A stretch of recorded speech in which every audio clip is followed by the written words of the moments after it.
السلام علیکم ورحمۃ اللہ وبرکاتہ۔ بسم اللہ الرحمن الرحیم۔ میں بس نام کا ہی مسلمان تھا، زندگی غفلت میں گزر رہی تھی۔ ہمارے گھر کے قریب ایک کنواں تھا جو بہت پرانا تھا۔ جب بھی رات ہوتی اس کنویں سے انسانی چیخوں کی دردناک آوازیں آتی جنہیں سن کر میں خوفزدہ ہو جاتا۔ ایک دن میں اپنے گاؤں کے سب سے عمر رسیدہ بزرگ بابا نور دین کو یہ بات بتائی تو مجھ پر یہ پراسرار راز کھلا کہ کام سے واپس آتے آتے مجھے بہت زیادہ وقت ہو چکا تھا، ورنہ عموماً میں مغرب سے پہلے پہلے گھر واپس آ جاتا تھا۔ لیکن آج چونکہ میں نے اوور ٹائم بھی لگایا تھا اور پھر راستے میں بھی مجھے دیر ہو گئی تھی تو گھر آتے آتے عشاء ہو چکی تھی۔ میں جیسے ہی گھر کے قریب موجود کھیتوں میں پہنچا تو ایک دم سے چیخوں کی آوازیں مجھے سنائی دیں، جنہوں نے ایک لمحے کے لیے میرے قدم کو روک دیا تھا اور میرے اوسان خطا کر دیے تھے۔ میں ایک دم ڈر سا گیا تھا، دل گھبرانے لگا اور میرے رونگٹے کھڑے ہو گئے تھے۔ اس وقت اندھیرے میں ان چیخوں کی آوازیں سنائی دینا مجھے بہت خوفزدہ اور ہیبت ناک لگ رہا تھا۔ ماحول ایک دم پراسرار ہو گیا تھا اور میں بے تحاشا گھبرا گیا تھا، اسی لیے وہاں سے سر پر دوڑ لگا دی اور گھر کی طرف بھاگا۔ میرا دل اس وقت تیز تیز دھڑک رہا تھا، یوں لگ رہا تھا کہ جیسے میرا سینہ توڑ کر باہر آ جائے گا۔ میں یہ آوازیں پہلے بھی سن چکا تھا اور جب بھی میں یہ آوازیں سنتا تھا تو مجھے اس طرح گھبراہٹ ہونے لگتی تھی اور اسی طرح ہی میں خوف کا شکار ہو جاتا تھا۔ گھر آتے آتے سردی کے باوجود مجھے پسینہ آنے لگا اور میں دروازے کے قریب پہنچ کر اپنی سانسوں کو بحال کر کے گھر کے اندر داخل ہوا تو میری بیوی جو سامنے ہی صحن کے کونے میں بیٹھی باورچی خانے میں کھانا بنا رہی تھی، میری حالت دیکھ کر ایک دم گھبرا گئی۔ میرے قریب آئی اور کہنے لگی، ارے آپ کو کیا ہوا؟ آپ کا تو رنگ بھی زرد پڑ گیا ہے اور چہرہ بھی پسینے سے بھیگا ہوا ہے۔ اپنی بیوی کی آواز سن کر میں نے اپنے پسینے کو صاف کیا اور کہا کہ ہاں نیک بخت، بس میں راستے میں ڈر گیا تھا، گھبرا گیا تھا، اسی لیے یہ حالت ہو گئی، مجھے ایک گلاس پانی پلا دو۔ میں نے اپنی بیوی کو یہ کہتے ہوئے صحن میں بچھی ہوئی چارپائی کا رخ کیا اور چارپائی پر بیٹھ گیا، اپنی سانسوں کو بحال کیا۔ میری بیوی جھٹ جا کر پانی لے آئی، جسے میں نے ایک ہی سانس میں خالی کر دیا۔ یوں لگ رہا تھا کہ جیسے صدیوں کی پیاس ہے جو ابھی بھی بجھی نہیں تھی، لیکن سردی کے باعث میرا اور پانی پینے کو دل نہیں کیا تو میں نے گلاس بیوی کو واپس کر دیا اور وہیں چارپائی پر لیٹ گیا اور ان آوازوں کے بارے میں سوچنے لگا۔ وہ چیخنے کی آوازیں اتنی کربناک اور دردناک تھیں کہ یوں لگ رہا تھا کہ جیسے ان آوازوں کا تعلق کسی بہت بڑی تکلیف سے ہے۔ ایسا لگ رہا تھا کہ جیسے کوئی بہت بڑے عذاب میں مبتلا ہے۔ تبھی اس آواز کی آوازیں سنائی دے رہی تھیں اور جب بھی مجھے یہ آوازیں سنائی دیتی تھی تو میں بے حد گھبرا جاتا تھا اور مجھے بہت ڈر لگتا تھا۔ ابھی مجھے کچھ دیر ہی آرام کر کے باہر چلے جانا تھا، کیونکہ اکثر میں رات کو دیر تک گھر سے باہر رہتا تھا، اپنے دوستوں کے ساتھ یا تو نشہ پانی کرتا رہتا تھا یا پھر کہیں بیٹھ کر عیاشی کرتا یا پھر جو جوا کھیلنے لگ جاتے تھے، کیونکہ یہ ہماری روز کی روٹین تھی۔ لیکن اس وقت بھی میری طبیعت کچھ خراب ہو رہی تھی اور کھانا کھانے کے بعد میں اندر کمرے میں آ کر لیٹ گیا۔ پہلے تو میں نے ارادہ بدل لیا تھا، لیکن میرا دوست مجھے گھر پر ہی لینے کے لیے آ گیا اور کہنے لگا کہ یار چل، تیرے بغیر مزہ نہیں آئے گا۔ میں نے انکار بھی کیا لیکن وہ نہیں رکا اور مجھے زبردستی اپنے ساتھ لے گیا۔ جب میں دوبارہ اسی جگہ سے گزرا تو وہیں آوازیں پھر سے مجھے سنائی دیں اور ان آوازوں نے مجھے پھر سے خوف زدہ کر دیا تھا۔ میں اتنا گھبرا گیا تھا کہ اتنا ڈر گیا تھا کہ واپس گھر کی طرف لوٹ آیا تھا۔ میرا دوست مجھے پیچھے سے آوازیں دیتا رہا لیکن میں نے اس کی ایک نہیں سنی۔ اب میں کہیں پر نہیں جانے والا تھا، کمرے میں آ کر اپنے بستر میں دبک گیا تھا۔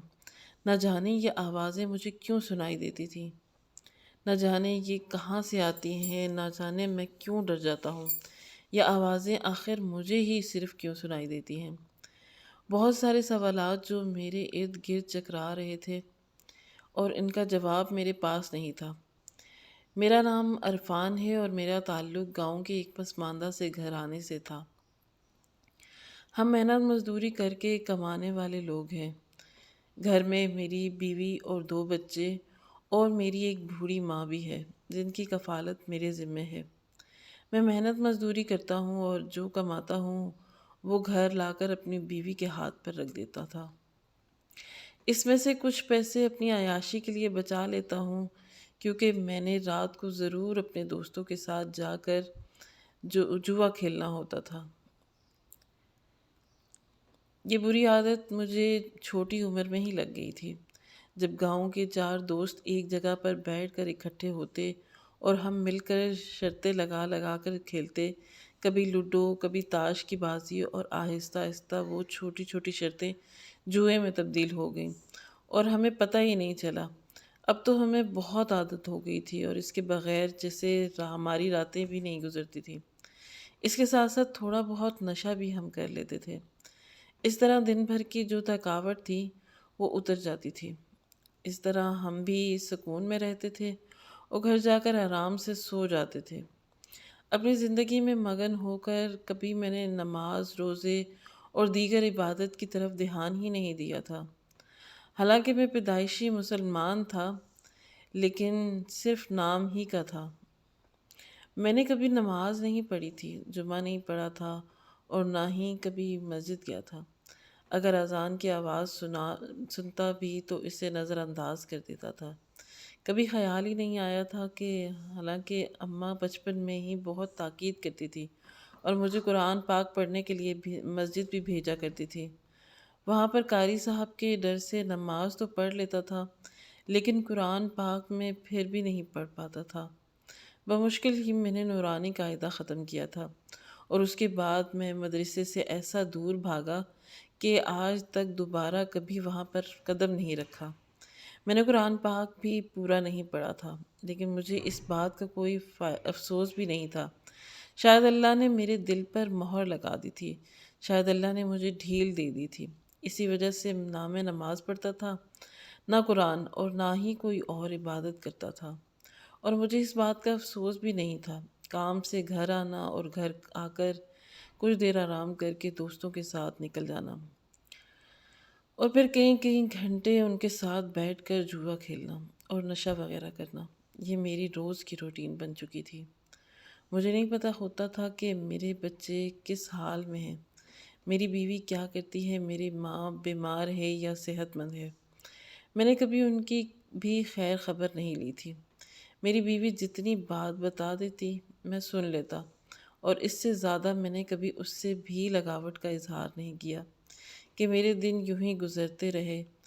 ایک دن اسی طرح جب میں اپنے دوستوں کے ساتھ کافی وقت گزار کر تقریباً آدھی رات کے وقت گھر واپس آ رہا تھا، تو گھر کے قریب موجود کھیتوں کے پاس سے گزرتے ہوئے مجھے ایک پرانے کنویں سے کسی کی چیخ کی آوازیں سنائی دیں۔ میں ایک دم رک گیا تھا۔ رات کی اس پہر جب گاؤں کے لوگ سو چکے تھے اور اپنی آدھی سے زیادہ نیند پوری کر چکے تھے، تب ان چیخوں کا سنائی دینا مجھے حقیقتاً بہت ڈر لگ گیا تھا اور میرے رونگٹے بھی کھڑے ہو گئے تھے۔ میں نے ارد گرد دیکھا، لیکن مجھے کوئی دکھائی نہیں دیا۔ میں اتنا ڈر گیا کہ فوراً وہاں سے بھاگتا ہوا گھر تک آیا۔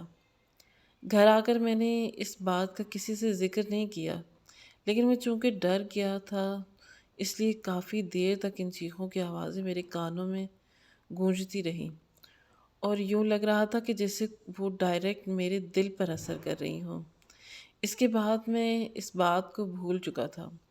1-2 دن آرام سے گزر گئے تھے، لیکن پھر تیسرے دن جب میں شام کے وقت کام سے گھر واپس آ رہا تھا، تب دوبارہ اسی جگہ اسی کنویں سے مجھے پھر سے زوردار چیخوں کی آوازیں سنائی دی۔ ان آوازوں میں کرب تھا، تکلیف تھی، اور یوں لگ رہا تھا کہ جیسے کوئی شدید غصے میں مبتلا ہے۔ میں یہ سن کر بے تحاشا ڈر گیا تھا۔ پھر سے میرے اندر ایک خوف پیدا ہو گیا تھا جس نے مجھے لرزا کر رکھ دیا تھا، اور میں وہاں سے بھاگ کھڑا ہوا۔ میں نے سوچ لیا تھا کہ اب جلد گھر واپس آؤں گا، کیونکہ وہ چیخیں مجھے ڈرا رہی تھیں اور اکثر رات کو نیند میں بھی مجھے وہ سنائی دیتی تھیں۔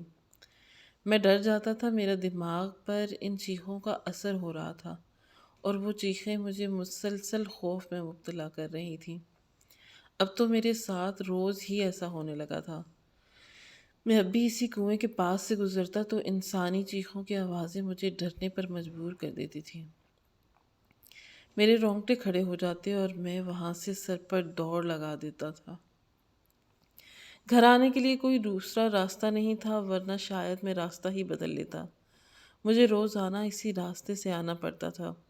میں نے دوستوں میں بھی جانا کم کر دیا تھا کیونکہ ان چیخوں کی وجہ سے میں اتنا ڈر گیا تھا کہ رات کی نیند بھی نہیں آتی تھی اور میری صحت بھی متاثر ہونے لگی تھی۔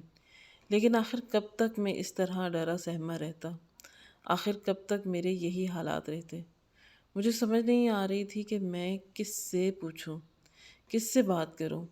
میری بیوی نے جب مسلسل میری یہ حالت دیکھی تو کہنے لگی کہ آپ کو کیا مسئلہ ہے؟ آپ مجھے کچھ دنوں سے بہت زیادہ پریشان دکھائی دے رہے ہیں۔ اگر کوئی بات ہے تو مجھے بتائیں۔ جبکہ میں نے اسے جھڑک دیا اور کہا کہ تم ہوتی کون ہو مجھ سے پوچھنے والی؟ اور میں تمہیں کیوں بتاؤں؟ تمہیں کیا پتہ کیا معاملات ہیں؟ ہم مردوں کو 100 طرح کی مشکلات ہوتی ہیں، تم عورتوں کو گھر بیٹھے ہوئے کیا علم ہے؟ تم جا کر اپنی ہانڈی روٹی کرو، مجھے تنگ مت کرو۔ میں نے غصے سے اسے بھی ڈپٹ دیا تھا تو وہ بیچاری دل برا کرتی ہوئی وہاں سے اٹھ گئی۔ بعد میں مجھے خود پہ بے حد افسوس ہوا تھا، لیکن میں کیا کرتا؟ میں اسے کیا بتاتا؟ میں انسانی چیخوں کی آوازیں سن کر خوف زدہ ہو گیا ہوں۔ میں کیسے اس کے اوپر اپنی کمزوری ظاہر کرتا؟ میں نے تو ابھی تک اپنے دوستوں کو بھی یہ بات نہیں بتائی تھی۔ ایک جوان جہان مرد ہو کر میں انسانی چیخوں کی آوازیں سن کر اپنے گھر تک محدود رہ گیا تھا۔ آخر میں کیسے اپنے دوستوں کو یہ بتاتا؟ وہ تو پہلے ہی میری طرف سے کافی پریشان تھے۔ وہ روز مجھے لینے کے لیے آتے تھے لیکن میں ان کے ساتھ نہیں جاتا تھا۔ ان چیخوں کی آوازوں میں مجھے کانوں میں گونجتی رہتی تھی اور محسوس ہوتا تھی دل گھبرا جاتا تھا، اس لیے میں نے جانے سے انکار کر دیا تھا۔ لیکن میں یوں کب تک رہ سکتا تھا، اس لیے میں نے گاؤں میں ارد گرد نگاہ دوڑائی کہ آخر میں کس سے پوچھوں اس بارے میں، آخر کس سے اس بارے میں دریافت کروں کہ وہ چیخیں کیوں سنائی دیتی ہیں اور اس کنویں سے اس طرح کی آوازیں آتی ہیں، لیکن مجھے کوئی بھی ایسا شخص نظر نہیں آیا۔ تبھی ایک دن جب میں کام سے گھر واپس آ رہا تھا اور تیز تیز قدم اٹھا رہا تھا کہ راستے میں مجھے بابا نور دین ملے۔ وہ بھی اسی وقت آہستہ آہستہ قدم اٹھاتے ہوئے شاید گھر کی طرف لوٹ رہے تھے۔ میں نے عجلت میں انہیں سلام کیا تو بابا نے جواب دیتے ہوئے مجھے روک لیا اور کہنے لگے کہ برخودار، کہاں ہوتے ہو آج کل؟ تم تو بالکل دکھائی ہی نہیں دیتے۔ جبکہ میں نے انہیں کہا کہ بابا کام سے گھر آ جاتا ہوں، پھر باہر نکلنے کو دل ہی نہیں کرتا۔ بابا سے بات کرتے ہوئے میں خوف زدہ نظروں سے اندھیرے کو پھیلتے ہوئے دیکھ رہا تھا۔ تبھی بابا کہنے لگے کہ مجھے تم سے کوئی ضروری بات کرنی تھی۔ بابا کی آواز پر میں ان کی طرف متوجہ ہوا اور بولا، جی بابا کہیں، کیا بات ہے؟ تبھی وہ کہنے لگے کہ مجھے دراصل اپنے بیٹے کے کام کے سلسلے میں بات کرنی تھی۔ وہ آج کل اپنے کام کے حوالے سے بہت پریشان ہے اور اسے کہیں پہ بھی کوئی کام نہیں مل رہا۔ تمہاری فیکٹری میں اگر کام ہوا تو تم اسے کام پر لگوا دو، تمہاری بڑی مہربانی ہوگی۔ بابا نے یہ کہتے ہوئے امید بھری نظروں سے میری طرف دیکھا تو میں نے انہیں کہا کہ جی ٹھیک ہے بابا، میں دیکھتا ہوں، اگر کام کا بندوبست ہو گیا تو میں آپ کو بتا دوں گا۔ یہ کہہ کر میں تیزی سے وہاں سے نکل آیا کیونکہ مجھے اس بات کا ڈر تھا کہ اگر میں لیٹ ہو گیا تو مجھے دوبارہ سے اونچی اونچی آوازیں سنائی دیں گی۔ گھر آنے کے بعد میں نے ذرا سکون کا سانس لیا اور اپنے کمرے میں چپ چاپ لیٹ گیا تھا۔ اگلے چند دن میرے اسی طرح ہی گزرتے رہے، لیکن سچ بات تو یہ تھی کہ میرے ذہن سے بابا نور دین کا کام بالکل نکل چکا تھا۔ تقریباً ایک ہفتے کے بعد جب بابا مجھے دوبارہ ملے تو کہنے لگے کہ برخودار، میں نے تمہیں کچھ کہا تھا، کیا میرے بیٹے کے کام کا کوئی بندوبست ہوا؟ تبھی بے اختیار میں اپنے سر پر ہاتھ مار کر رہ گیا اور بابا سے کہا کہ بابا میں معذرت چاہتا ہوں، مجھے بھول گیا تھا۔ دراصل آج کل میں ایک پریشانی سے گزر رہا ہوں جس کی بدولت میرے ذہن سے بالکل نکل چکا تھا۔ میں نے بابا سے معذرت کرتے ہوئے کہا تو بابا کہنے لگے کہ آخر ایسی کیا پریشانی ہے، مجھے بتاؤ، ہو سکتا ہے کہ میں تمہاری کچھ مدد کر دوں۔ بابا کے کہنے پر میں نے ان کی طرف دیکھا اور پھر کچھ دیر سوچنے کے بعد میں نے کہا کہ جی بابا، میں آپ کو بتاتا ہوں، شاید آپ بھی میری مدد کر سکیں، کیونکہ اس گاؤں میں سب سے زیادہ عمر آپ کی ہی ہے، تو شاید آپ کو اس بارے میں کچھ علم ہو۔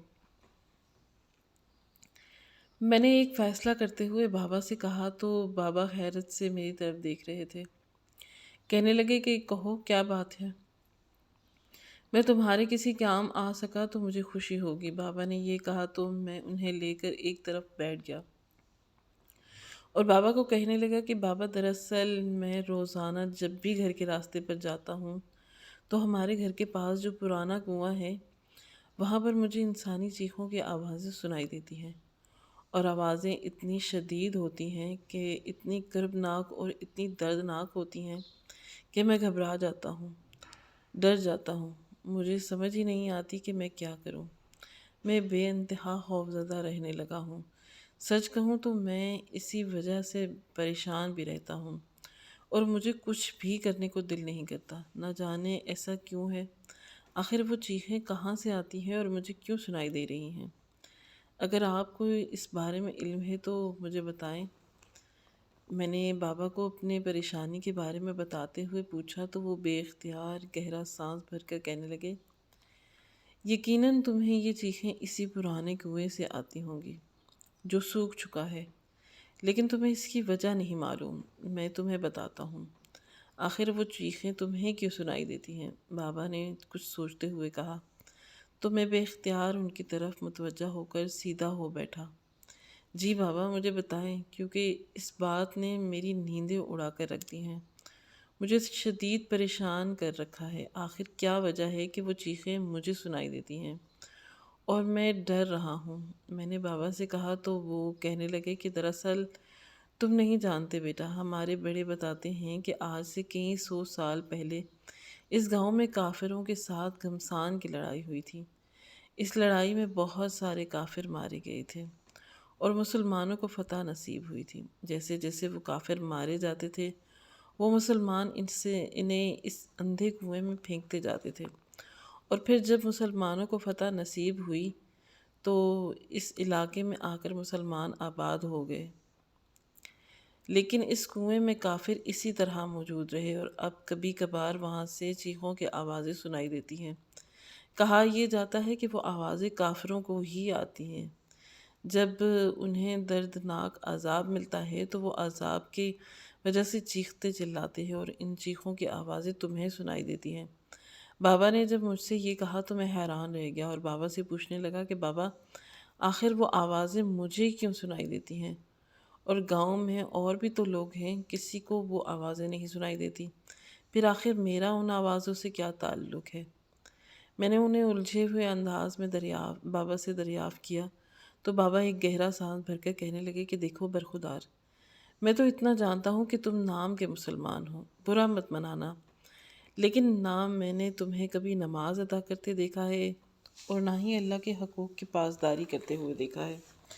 شاید یہی وجہ ہے کہ اللہ تعالیٰ تمہیں ہدایت دینا چاہ رہا ہے اور ان آوازوں کے ذریعے تمہیں اپنے شدید عذاب کی وعید کر رہا ہے۔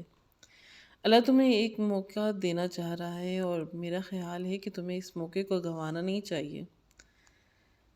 اگر تمہیں عذاب میں مبتلا لوگوں کی آوازیں سنائی دیتی ہیں اور تم ان آوازوں سے خوفزدہ بھی ہو تو اس کا یہ مطلب ہے کہ ابھی بھی کہیں نہ کہیں تمہارے اندر اللہ کا خوف زندہ ہے، تمہارے اندر اب بھی اچھائی باقی ہے۔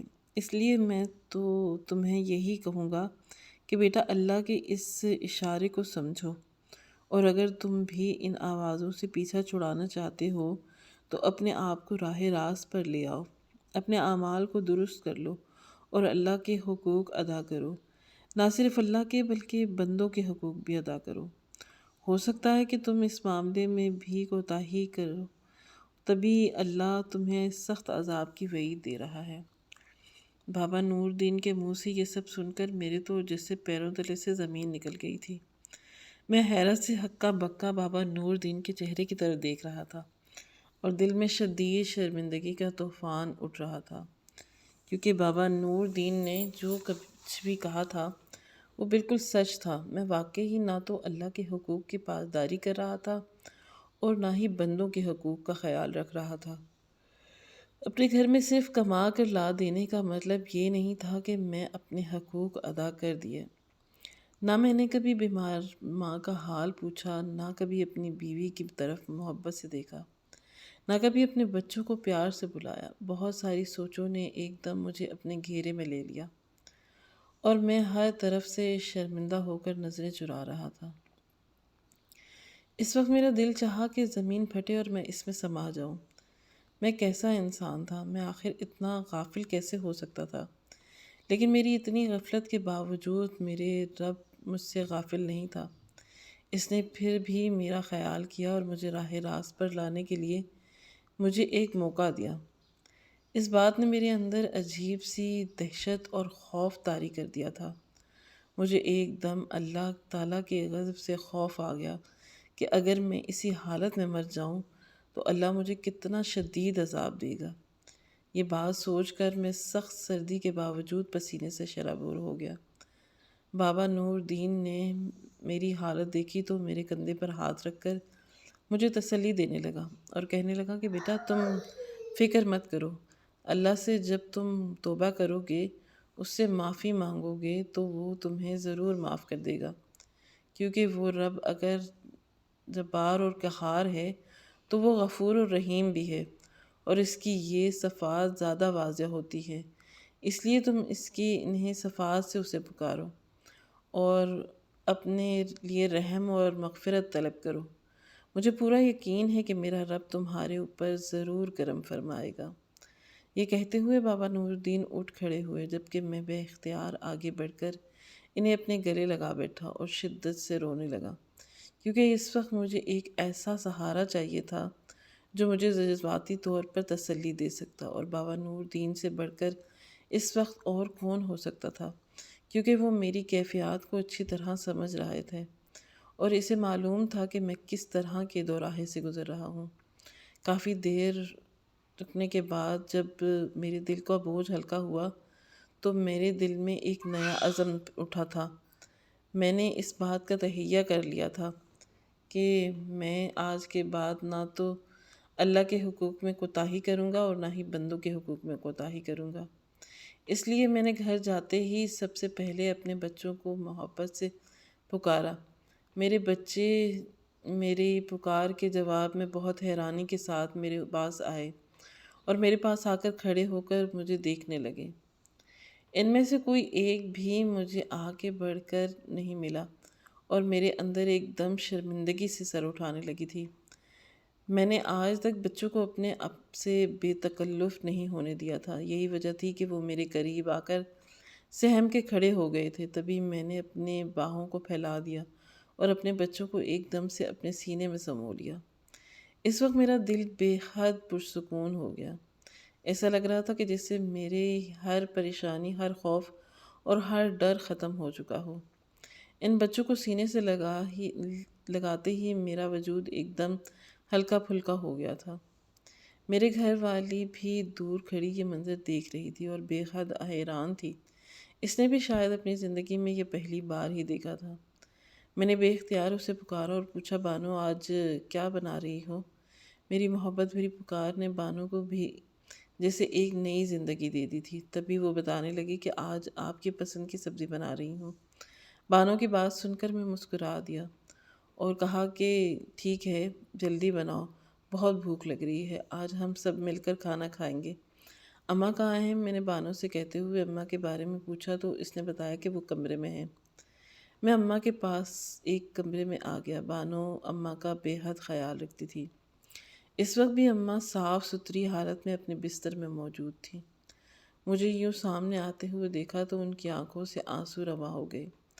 اماں کو اس طرح روتے دیکھ کر میرا دل بھی جیسے بیٹھتا چلا گیا اور میں بے اختیار اماں کے قریب بیٹھ گیا اور ان کے ہاتھوں کو اپنے ماتھے سے لگا کر رونے لگا اور کہا کہ اماں مجھے معاف کر دو، میں نے آپ کے ساتھ بہت برا کیا، ہمیشہ آپ کی حکم عدولی کی، آپ کی کبھی خیر خبر ہی نہیں لی، آپ سے کبھی لگاوٹ کا اظہار ہی نہیں کیا، مجھے معاف کر دینا، میری کوتاہیوں کے غلطیوں کو اور گستاخیوں کے لیے بھی مجھے معاف کر دینا۔ میں نے اماں سے جب یہ کہا تو وہ آہستہ سے اپنا سر ہلا کر رہ گئی اور تبھی انہوں نے اپنا ہاتھ میرے سر پر رکھ دیا۔ میں جیسے مطمئن ہو گیا تھا کہ اماں کی معافی مجھے مل چکی ہے۔ اس دن کے بعد سے میرے اندر ایک ایسی تبدیلی آ گئی تھی جو آہستہ آہستہ مجھے پرسکون کرتی جا رہی تھی۔ میں 5 وقت کی نماز پڑھنے لگا اور اللہ کے آگے سجدے میں گر کر اپنے لیے دعا مانگنے لگا۔ میں اپنی کوتاہیوں کی اور معافی مانگتا اور اللہ سے اس کی مغفرت اور رحم طلب کرنے لگا، کیونکہ میں جان چکا تھا کہ اللہ سے بڑھ کر کوئی بھی قریبی نہیں ہے۔ آہستہ آہستہ کر کے مجھے وہ انسانی چیخوں کی آوازیں کم سنائی دینے لگیں اور پھر ایک دن وہ بالکل ختم ہو گئے۔ یوں لگ رہا تھا کہ جیسے وہاں پر کچھ بھی نہیں تھا۔ میں جب بھی گھر آتا تو مجھے ڈر لگتا اور نہ ہی مجھے انسانی چیخوں کی آواز سنائی دیتی، نہ ہی میں درد میں مبتلا، عذاب میں مبتلا ان لوگوں کا چلانا مجھے سنائی دیتا۔ میں اب بے حد مطمئن ہو گیا تھا اور اپنی اسی ڈر اور خوف والی کیفیت کو بھول چکا تھا۔ میں نے ان دوستوں کو چھوڑ دیا تھا، حالانکہ وہ مجھے گھر لینے کے لیے آتے رہتے تھے اور جوئے کے لیے اکساتے رہتے تھے، لیکن میں اب ہر برے کام سے توبہ کر لی تھی اور سوچ لیا تھا کہ اللہ کی مرضی کے خلاف نہیں جاؤں گا۔ یہی وجہ تھی کہ اب میرے رزق میں بھی برکت ہونا شروع ہو گئی تھی اور آہستہ آہستہ کر کے میرے گھر میں اور خوشحالی آنے لگی تھی۔ بانو کو بھی یہ تبدیلی بہت اچھی لگی۔ ایک دن کہنے لگی کہ میں نے اللہ سے اتنی دعائیں مانگی تھی کہ وہ آپ کو راہ راست پر لے آئے اور اللہ نے میرے جیتے جی میری دعاؤں کو قبول کر لیا۔ میں سوچ بھی نہیں سکتی تھی کہ میرا رب مجھ پر اتنا مہربان ہوگا۔ بانو نے جو مجھ سے یہ کہا تو میں بہت محبت باش نظروں سے اسے دیکھتا رہا۔ نیک بیوی بھی اللہ کا بہت بڑا تحفہ ہوتی ہے اور بانو نے یہ ثابت کر دی تھی کہ اس دن کے بعد سے ہمارے گھر میں خوشحالی اور خوشیوں نے ڈیرا ڈال لیا تھا اور اب نہ تو میں خوف زدہ رہتا تھا اور نہ ہی ڈرا سہما، بلکہ اللہ کی محبت سے میرا دل لبریز رہتا تھا۔